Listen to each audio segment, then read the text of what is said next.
Okay, I have got a 54 plate diesel Astra Mark V H CDTI 1.7.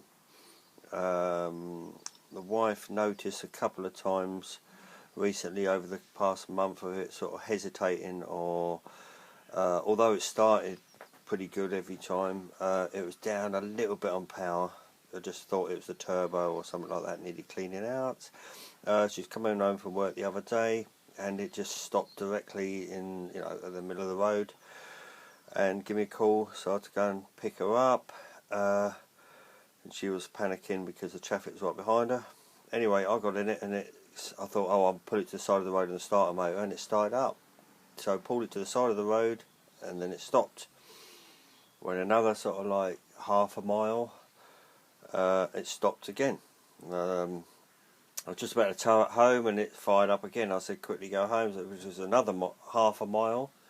So then I got it round to the garage and started pulling me out, thinking what is it? It seemed like a fault with the fuel, because it cut out straight away and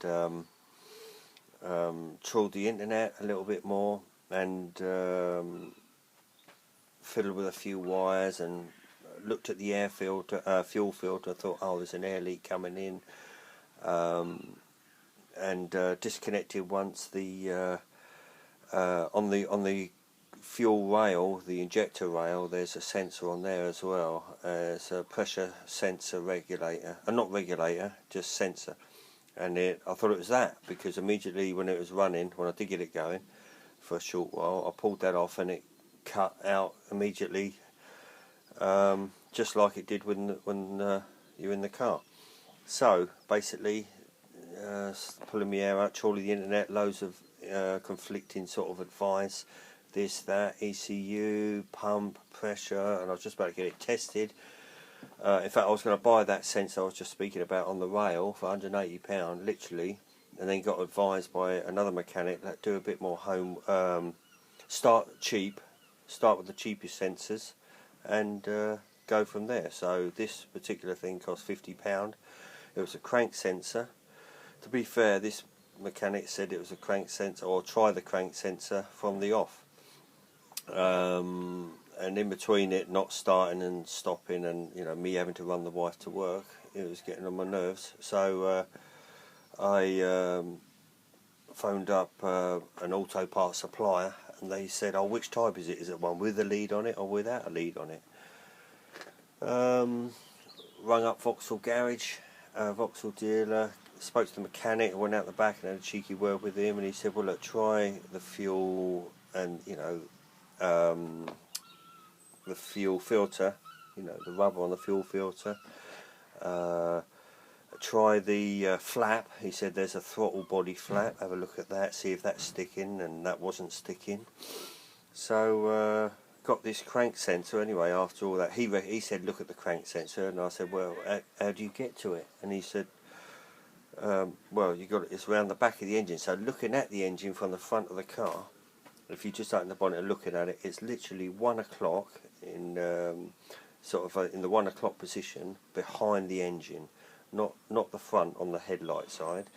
On the other side, more like the cockpit side of the engine. And unfortunately, to get at it, you've got to get underneath, give yourself room underneath to take the flap off, obviously underneath of the so you can get it behind the engine. It really is fiddly. You need a nice torch, but you've got to take a bolt, the earth strap off of the starter motor to get to the 10mm bolt, one 10mm bolt on the end, which is there, to undo it. When I took this one out, it was covered in oil, and the end was coated in oil, and I'm not sure whether they are submersed in oil or get splashed, but basically changed that. Because what the symptoms was, when I got it back here and I was trying all these things out and trying this and trying that, and internet said this and internet said that, and starting the car, what would happen is the car would turn off, stop, and randomly, which is the worst kind of fault, randomly, whenever it felt like it, and then you have to leave it for 10 minutes, 5 minutes sometimes, 2 minutes sometimes, 20 minutes sometimes, and then it will just fire up and start again.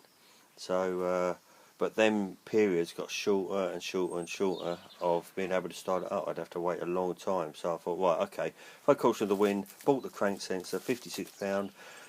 The make of it was this. I don't face it.